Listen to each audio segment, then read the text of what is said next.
Proyekto Helmo.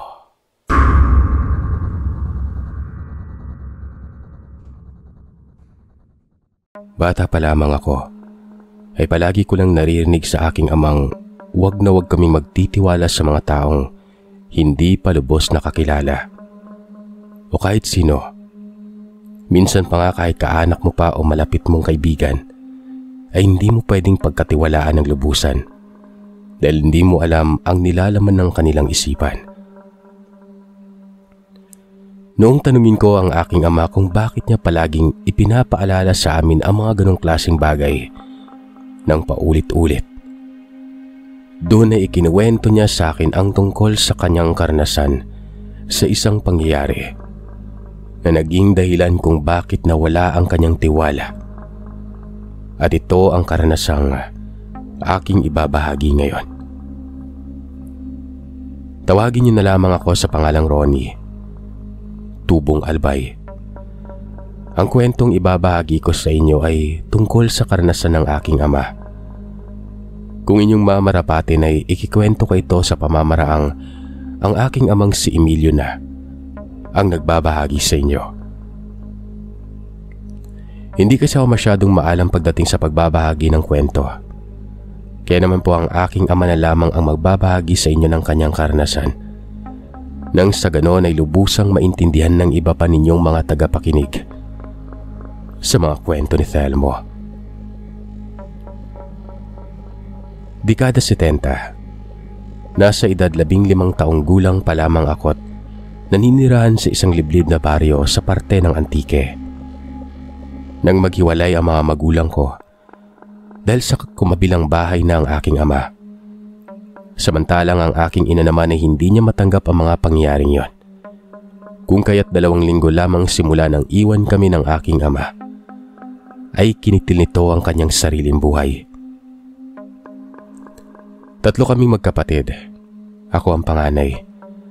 Kaya noong namatay ang aming ina, ay sa bahay na ni Lolo Elyong at Lola Anisha kami nanirahan. Mga magulang sila ng aming ina. Maraming mga alagang baboy at manok si Lolo Elyong. Ako ang palagi niyang inuutosang magpakain at maglinis ng kulungan sa mga alagang hayop kapag naghahanap buhay siya sa bukid at hindi ako nakakasama. Ayos lang naman sa akin yon, dahil hindi naman masyadong matrabaho ang pag-aalaga ng baboy at mga manok. Basta ba'y mapakain ko lamang na maayos sa mga ito at maalaga ang mabuti. Ayos na sa abuelo ko. Masaya na siya roon dahil malaking tulong na raw yun sa kanya.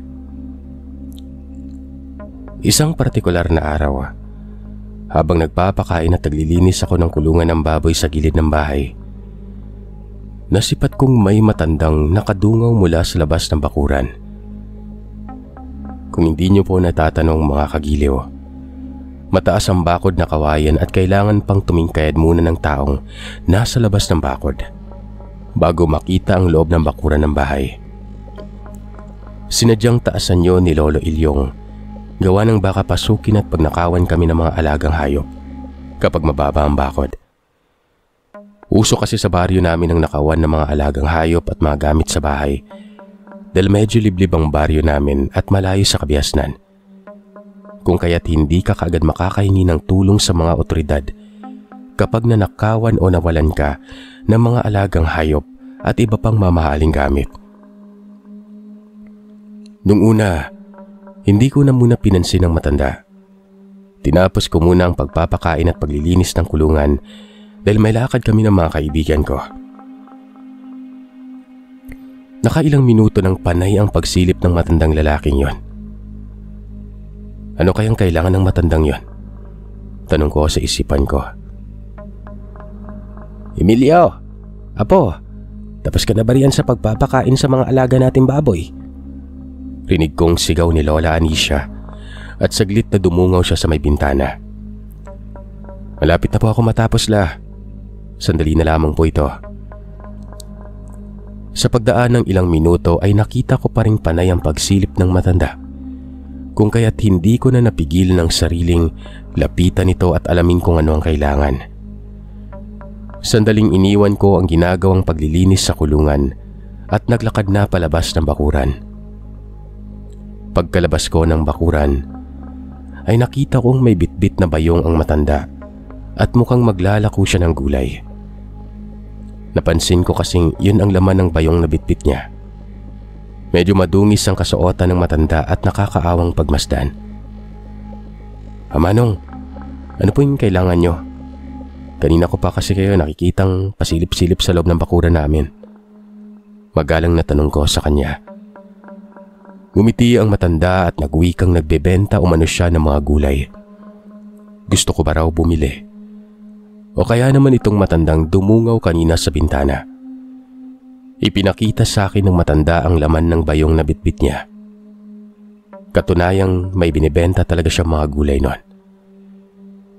Naisip kong mahilig si Lola Anisha kumain ng gulay kaysa sa mga karne. Sinabihan ko ang matandang maghintay sandali at itatanong ko sa abuela ko kung gusto ba nito ang gulay. Sandali lang ho ah. Pupuntahan ko lang yung lola ko. Itatanong ko sa kanya kung gusto niya ba ng gulay. Maghintay lang po kayo sandali dito sa labas, Manong. Saad ko pa. Tumango ang matanda at sinabi niyang maghihintay umano siya. Asahan niya raw na bibili ang abuela ko dahil buena mano raw si Lola Anisha kapag bibili sa kanya. Nang makapasok na nga ako sa loob ng bahay, tinanong ko si Lola kung gusto niya ba ng gulay nun. May naglalako at mukhang wala pang benta. Ano ba yung mga gulay na binibenta niya, Apo? Tanong niya na maya-maya ang pag-ubo nun. Sinabi ko naman sa kanyang siya na lamang ang titingin kung anong mga gulay ang dala ng matanda para naman makapamili siya kung anong gusto niyang lutuin. Siya, sige, sandali lang at kukuha lamang ako ng pera sa kwarto para makabili tayo ng gulay. Tamang-tama para hindi na ako pumunta pa sa talipapa para bumili ng mauulam natin mamaya. Tugon naman niya. Naglakad na nga ito papunta sa silid tulugan nila Lolo Elyong. Sa pagdaan ng ilang sandali, ay lumabas na ng silid si Lola. Inalalayan ko naman siyang maglakad palabas ng bahay. Habang naglalakad kami papalapit sa matanda, ay napapansin kong panay ang paglunok lang laway ng matandang yon at hindi inaalis ang pagkakatitig kay Lola. Napapadalas naman ang pag-ubo ni Lola at parabang hirap na siyang makahinga. Tinanong ko ito kung ayos lamang ba siya. Gusto niyo la, ako na lang po yung bibili ng gulay. Bumalik na lamang po kayo sa loob, parang nahihirapan na po kayo eh. Wika ko. Sinabi niyang ayos lang naman siya. Huwag ko raw siyang alalahanin dahil normal na lamang umano sa kanya ang napapadalas ang pag-ubo. Sigurado po kayo? Pag-aalalang tanong ko nun. Ano ka ba namang bata ka? Sinabi ko na ngang ayos lamang ako. Huwag mo na akong alalahanin pa. Hindi na lamang ako umimik pa at nagpatuloy na lamang kami sa paglalakad. Nagpatuloy na kami sa pamimili ng gulay ni Lola. Pagkatapos ay binayaran niya na kaagad ang gulay na napili at nagpasalamat nun. Akmang babalik na sana kami sa bahay nang makiusap ang matanda kay Lola na kung maaari, pwede daw ba siyang makiinom. Kanina pa raw kasi siya naglalako ng mga paninda at uhaw-uhaw na. Tiningnan ko ang lola ko at sinabihan ko siyang maiwan na muna at kukuha na muna ako ng tubig. Dahil nakakaawa naman ng matanda. Kanina pa pala ito naglalako. Saglit lang po, kukuha kayo ng maiinom. Wika ako sa matanda. Nagmadali akong pumasok sa loob ng bahay para kumuha ng tubig noon. Matapos kong makakuha ay lumabas na ako sa bahay para iabot ito sa matanda. Sa paglalakad ko ay nakita kong hinihimas-himas ng matanda ang likuran ni Lola, habang ang lola ko naman ay walang tigil sa pag-ubunon. Halos patakbo na akong nagmamadaling maglakad palapit sa lola ko at nag-aalalang tinanong siya kung ano ang nangyayari sa kanya. Saglit na inabot ko ang basong may lamang tubig sa matanda. Inalalayan si Lola at sinabihang pumasok na sa loob ng bahay. Ako na ang bahalang magbitbit ng gulay na binili niya. Saglit lang po Manong ha. Babalikan ko po kayo. Ipapasok ko lang si Lola sa bahay. Kagad ko nang pinasok sa loob ng bahay si Lola. Pagkatapos ay muling lumabas ng bahay para kunin ang binili ni Lola at ang basong pinag-inuman ng matanda. Nang maiabot na sa akin ng matanda ang baso, tinanong niya ako kung maayos na ba ang lola ko. Kung gusto ko raw ay meron siyang langis na dala. Ibibigay niya umano sa akin at yun raw ang ihaplos ko sa katawan ni Lola para maibsan ang masamang nararamdaman. Ipinakita niya sa akin ang langis at iniabot yon. Sinabi niyang yun lamang umano ang ginagamit niya palagi kapag sinusumpong siya ng hika. Teka, sigurado po kayo? Baka naman po wala na kayong gagamitin. Ngumiti ito at nagsabing marami raw siyang langis dahil siya mismo ang may gawa nun. Kaya tanggapin ko na ang ibibigay niya at wag nang mag-alala pa dahil marami pa siyang magagamit na langis sa bahay. Marami pang mga sinasabi ang matanda, kung kaya't nakumbinsin niya ako at kinuha ko sa kanya ang langis na yon. At sinabi ko sa kanyang babayaran ko na lamang ang langis na ibibigay niya para naman kahit papano ay madagdagan ang pera niya. Nako iho, wag na. Itabi mo na lamang yung pera mo. Sa susunod mo na lang ako bayaran pagbalik ko. Basta ba'y magiging suki ko na kayo sa mga nilalako kong gulay eh. Wika nito. Sige po, huwag kayong mag-alala. Simula ngayon ay palagi na po kaming bibili ng gulay sa inyo. Maraming salamat po dito sa langis na binigay nyo ha. Nang nasa loob na ako ng bahay ay sinabi ko kay Lola ang tungkol sa binigay na langis ng matandang yon. Tinanong niya ako kung anong klaseng langis ba ang binigay na maglalako sa akin. Sabi po ng matanda sariling gawa niya raw yung langis na to. Naisip ko baka marunong siya manggamot kaya gumagawa siya ng langis eh. Eh di ba po mga manggagamot lamang ang gumagawa ng ganito? Nakangiti namang nagwika si Lola na baka marunong nga manggamot ang matanda. Pahiran ko na umano ng langis ang likod niya para kumalma ng ubo niya. Sa paglipas ng mga oras ay naging maayos na ang kalagayan ng lola ko. Tumigil na rin ang pangangati ng kanyang lalamunan kung kaya't hindi na siya inuubo nun.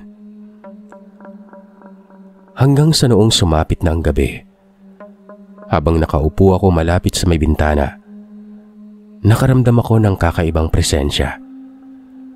Nakalangap ako ng kakaibang amoy na para bang amoy baktol na hindi ko maipaliwanag nun.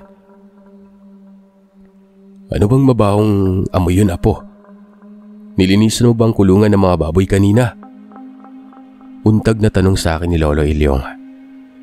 Nung lingunin ko siya ay nakita kong nasa likuran ko na pala siya at nakatingin sa labas ng bahay. Oo naman po Lolo, hindi ko po kinakaligtaang linisan ng mga kulungan ng baboy. Hindi ko nga po alam kung saan ang galing ang amoy na umaalingasaw eh. Tugon ko kay Lolo. Napapatakip na rin ako ng ilong nun. Maya-maya pa ay nakakarinig na kami ng mahihinang pag-angil ng tila pusang akala mo'y nag-aaway. Napalatak naman si Lolo Ilyong at nagtanong kung nakasarado bang maigi ang bakuran. Baka mamaya'y may nakapasok na ibang hayop at lapain ng mga manok niya. Eh di ba po kayo yung huling pumasok kanina? Wika ko kay Lolo. Tumangutang mo naman si Lolo at nagsabing tingnan niya na lang raw ang bakod kung nakasarabang maigi yon. Mahirap na umano at baka masalisihan pa kami ng mga mababangis na hayop na nanggagaling pa sa kagubatan at malapa pa ang mga manok naming matagal nang pinangangalagaan. Malapit na sa paanan ng bundok ang tirahan namin. Kaya nga't ingat na ingat talaga si Lolo Ilyong na walang makakapasok sa bakuran namin. Ni pusa man lang. Dahil ayaw niyang mauwi lang sa wala ang pinaghihirapan namin na yon. Sinabi ko sa lolo ko na ako na lamang ang titingin kung nakasarabang mabuti ang gate na yari sa kawayan. Sige Apo, mag-iingat ka rin at baka madulas ka. Alam mo namang medyo maputik ang bakuran. Tumango ako at lumabas na ng bahay para tingnan ng bakuran namin nun. Ilang sandali pa, sa hindi inaasahan, ay may nasipat akong malaking asong nagbabaga ang mga matang nagkukubli sa likuran ng puno ng niyog ang kalahating katawan.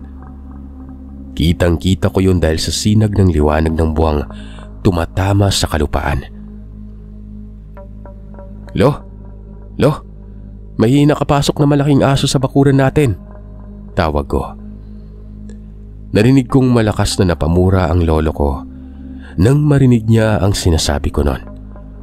Kung kaya't dali-dali itong lumabas ng bahay, bit-bit ang 2x2 na kahoy para sana'y habulin ang hayop na nakita ko. Pero saktong pagkalabas ng lolo ko ay nakita kong mabilis na kumilos ang nilalang. At bago pa man makalapit si lolo, kumaripas na yun ng takbot, walang pag-alinlangang tumalon sa bakuran. Gulat na gulat naman kami habang pinagmamasdan ng aso dahil sa nakita namin ay sobrang bilis ng pagkilos nito. Utik na aso yun oh. Wag lang talaga makabalik dito ang animal na yun. At makikita niya, talagang kakatayin ko siya bago niya pa malapa ang mga alaga nating hayop. Inis na wika ni lolo. Lo, hindi ba kayo nagtataka? Tanong ko. At napatingin naman si lolo noon. Bakit? Ano yun apo? Mukhang hindi na niya naiintindihan ang ibig kong ipahiwatig. Sinabi ko naman sa kanyang hindi ba siya nagtataka kung papanong nakatalon ng napakataas sa paderang aso. Ang sabi ko pa, parang hindi pang karaniwang aso yon. Dahil kung normal lamang ito ay hindi kakayanin ang ganoon kataas na bakot.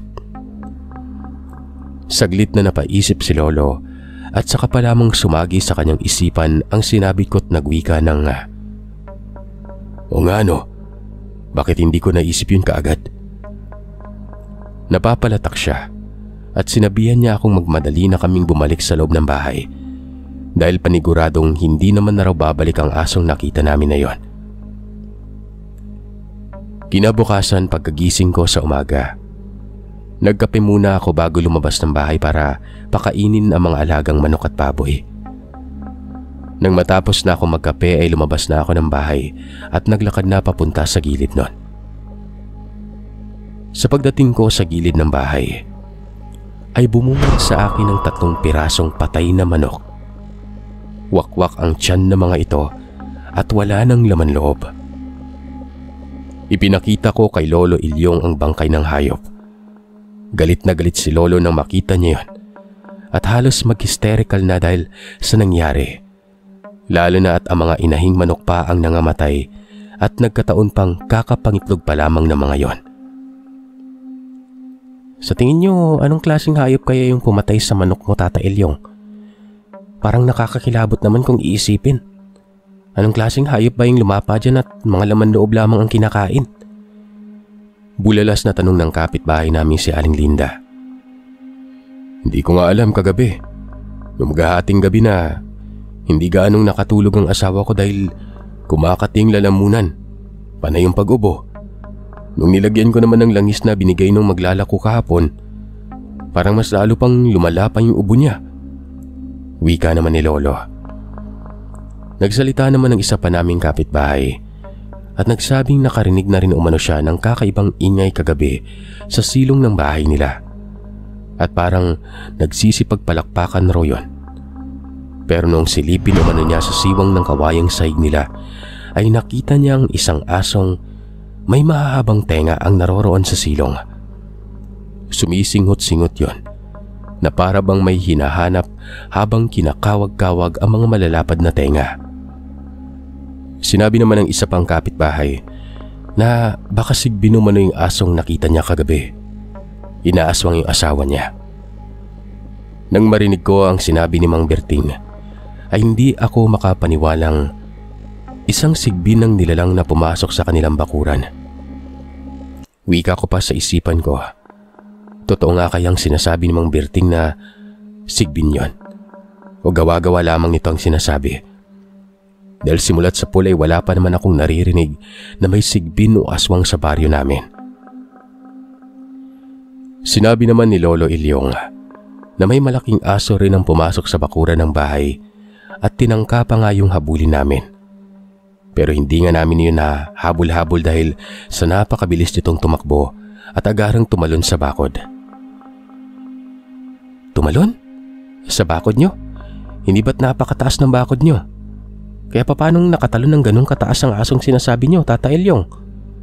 Muling tanong ni Aling Linda. Yun ang iniisip ko eh. Mukhang hindi pangkaraniwang hayop yung asong yon. Dahil wala namang ordinaryong aso ang kayang tumalon ng napakataas na bakod, di ba? Kunot nung wika ni Lolo Ilyong.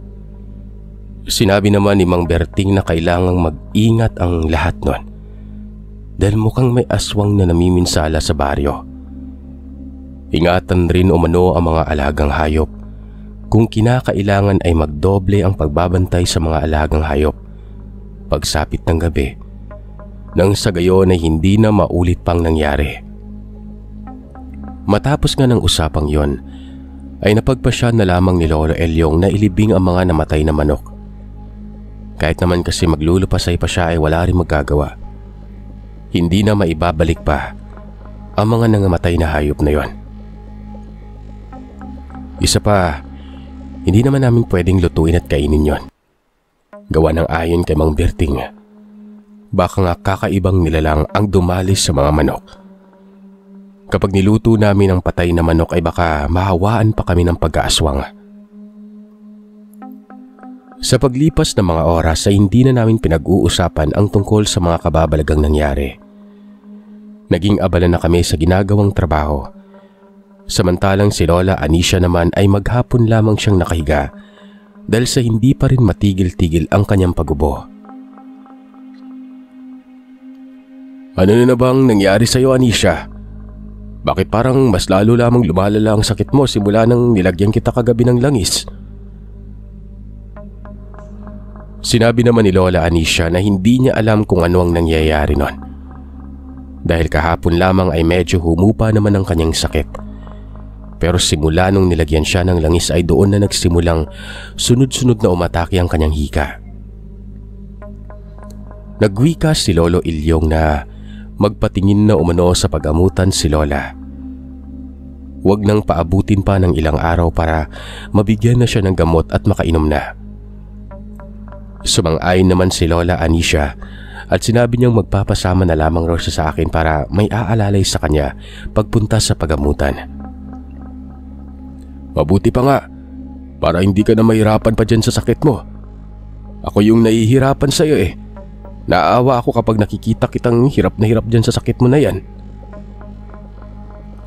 Dahil sa pagod ako ng hapong yon, lumabas muna ako ng bahay para magpahangin.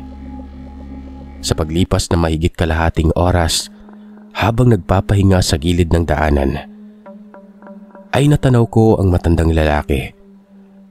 Nakatayo lamang ito sa lilim ng puno ng mangga na nakatingin sa akin nun.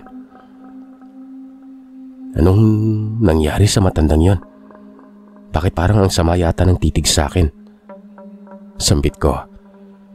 Napansin ko kasing kakaiba kung makatitig sa akin ng matanda. Natigil lamang ang isiping yon nang marinig kong tinatawag na ako ni Lolo. Umuwi na muna ako dahil magdidilim na. Halika na't umuwi na tayo. Mamayang gabi, abangan natin ang kung sino man yung pumatay sa mga alaga nating manok. Abay, hindi ako papayag na mamatayan pa tayo uli ng mga alaga. Isa pa para malaman natin kung sino o anong klaseng nilalang ang pumatay sa mga alaga natin. Sige po, Lo. Susunod na po ako. Nung maglakad na kami, ay saglit na nilingon ko ang matanda. Napakunot noo ako at saglit na tumigil ako sa paglalakad.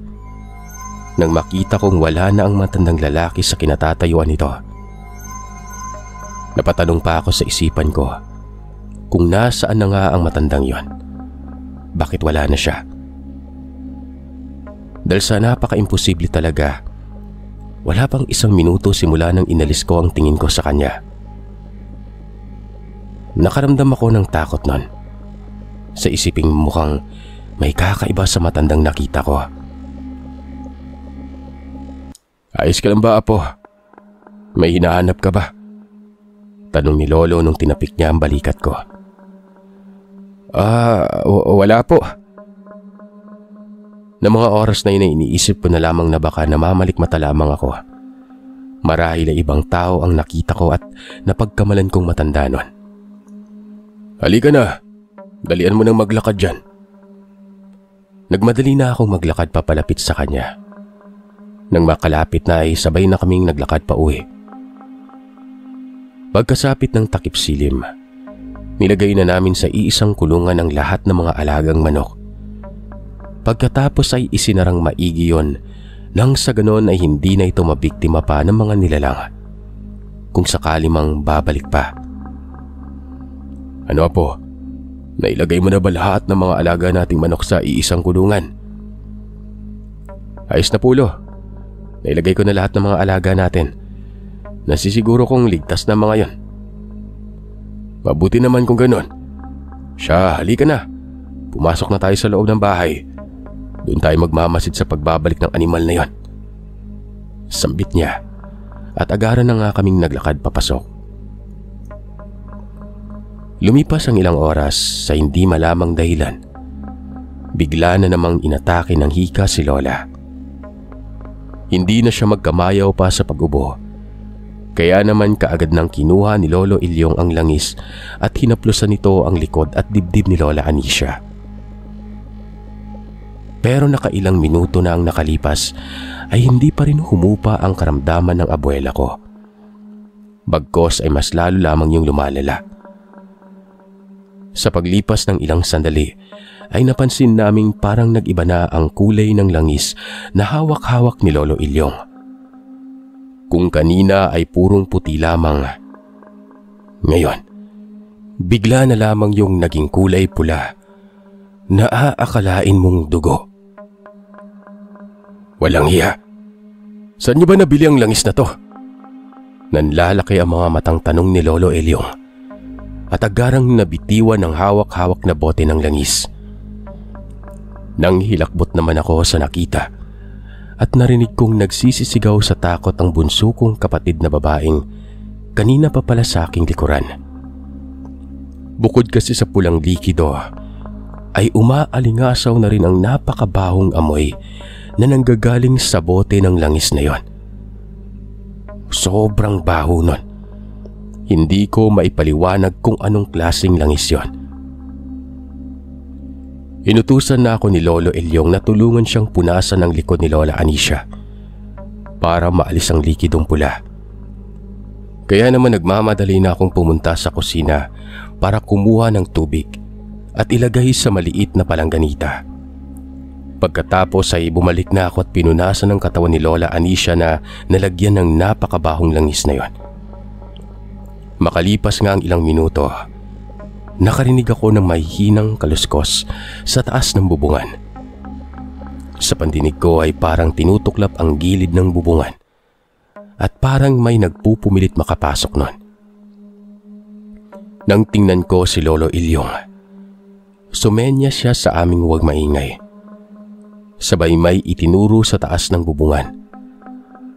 Marahan siyang naglakad papunta sa may bintana at kinuha ang buntot ng pagi na nakasabit doon. Pero nung mahawakan niya na ang buntot pagi, nawala na ang mahihinang pagkutkot at ang pumalit ay isang mahinang pag-angil ng hayop sa gilid ng bahay namin ang narinig ko. Nahintakutang tinanong ko si Lolo Ilyong kung ano yung naririnig kong mahihinang pag-angil na yon. Bakit nakakapangilabot yun pakinggan? Nakakapanindig balahibo. Muli ay sumenyas na naman si Lolo at marahang hinawi ang kortina sa may bintana. Sumilip siya. Napansin kong napapatulala ang abuelo ko, kaya naman nagkaroon ako ng kuryosidad sa aking isipan para alamin kung ano ang nakita niya.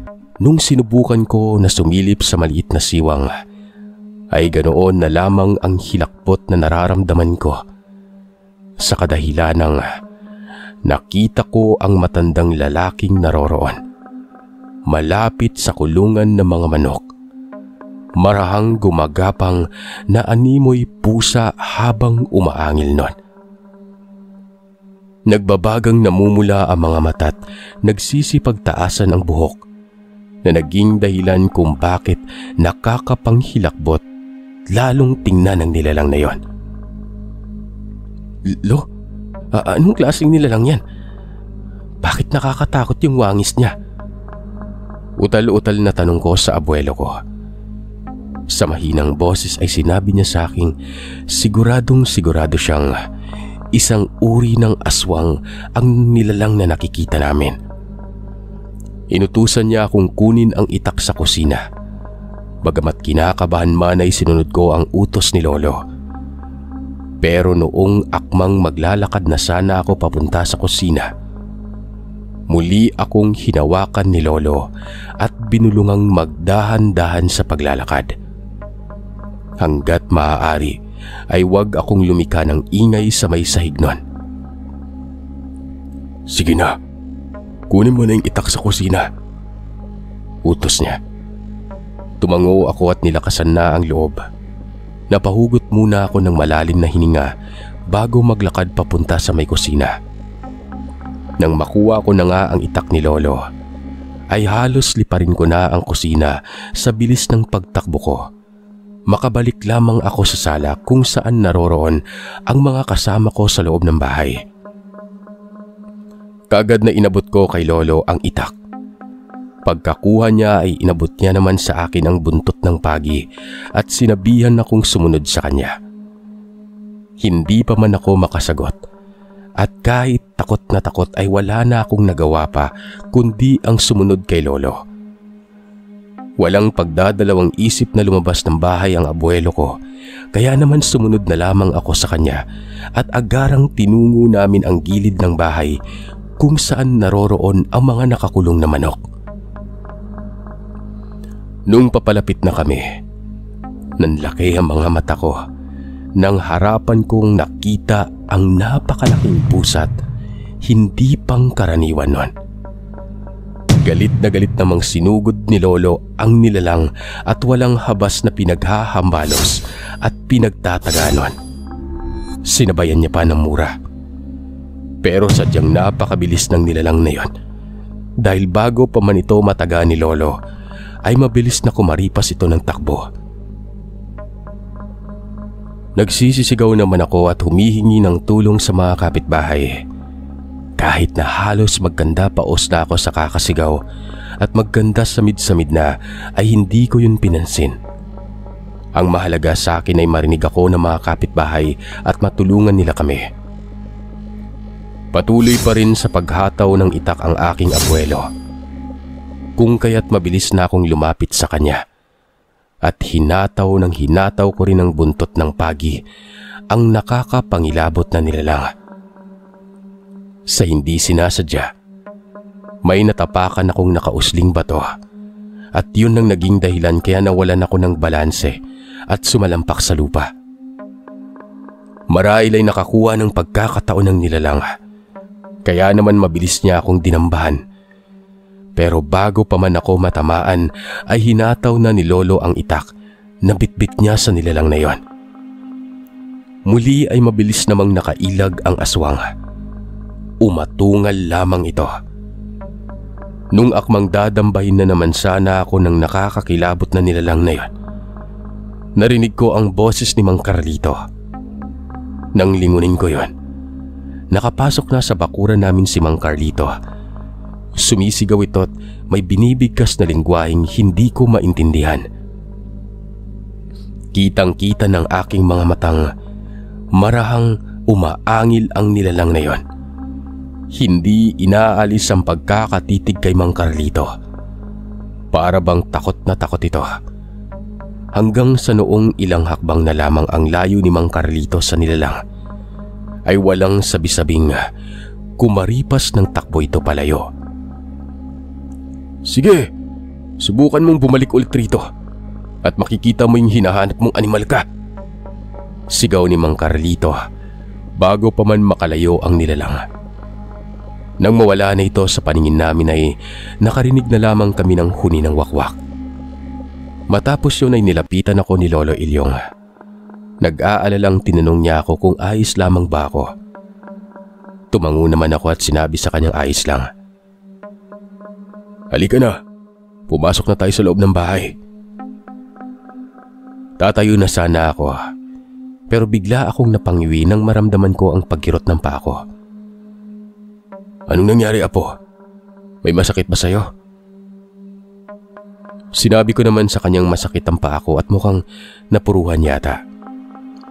Lumapit naman si Mang Carlito at inalalayan nila ako makatayo. Pagkapasok namin sa loob ng bahay, tiningnan at ginamot ni Mang Carlito ang paa ko habang kinikwento niya ang mga kaganapan bago mangyari ang lahat. Ayon sa kanya, saktong takip-silim na nang napansin niya umano ang isang matandang lalaking panay ang pagsilip sa bakuran ng bahay namin. Unang tingin niya pa lang sa matanda, kakaiba na umano ang nararamdaman niya. Hindi niya ito sinita.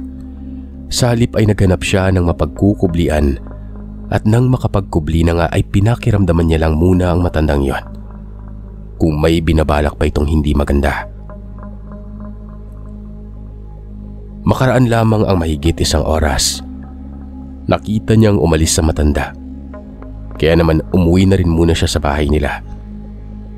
Pero ilang minuto lamang ay nakarinig na siya ng nagsisisigaw, kaya naman nagmamadali na siyang tumakbo pabalik sa bahay. At doon nga ay nakita niya akong dinudumog ng kung anong nilalang na yon. Mabuti na lamang talaga at may konti siyang kaalaman pagdating sa mga orasyon. Kaya nagamit niya yun kanina at napigilan ang nilalang na dambahan ako't natakot. Inabot ni Lolo ang langis na binigay ng matanda. Tiningnan ito ni Mang Carlito. Ibinalot sa itim na tela. Ililibing niya umano yon sa malayo para hindi na kami muling babalikan pa ng aswang.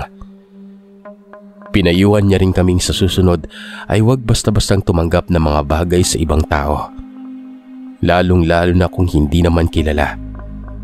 Dahil hindi lahat ng taong nakangiti sa harapan at mukhang nakakaawang pagmasdan ay maganda ang intensyon. Alam nyo, sa pamamagitan ng langis na ito, namarkahan na kayo ng aswang. Lahat ng makahawak ng langis na yan, namarkahan na. Kaya pala binabalik-balikan na kayo nun. Dagdag pa ni Mang Carlito. Nagpasalamat si Lolo Ilyong sa kanya at nagwikang kung hindi ito dumating ay baka kung ano na ang nangyari sa amin. Wala pong problema. Huwag na kayong mag-alala dahil hindi na kayo babalikan pa ng aswang. Hayaan nyo at bukas na bukas, papupuntahin ko dito ang ama kong manggagamot. Pupuntahan ko siya sa Karatig Baryo at sasabihin ko sa kanyang maglagay siya ng mga pangontra sa aswang sa bawat gilid ng bakuran nyo. Nang sa ganon, wala nang makakalusot pa dito. Anya, bago magpaalam. Matapos nga ang pangyayaring yon, ay hindi na kami muling ginambala pa ng nilalang. Hindi na rin inaatake ng hika ang lola ko at wala na kaming nabalitaan pang may kung anong umaaligid sa baryo namin.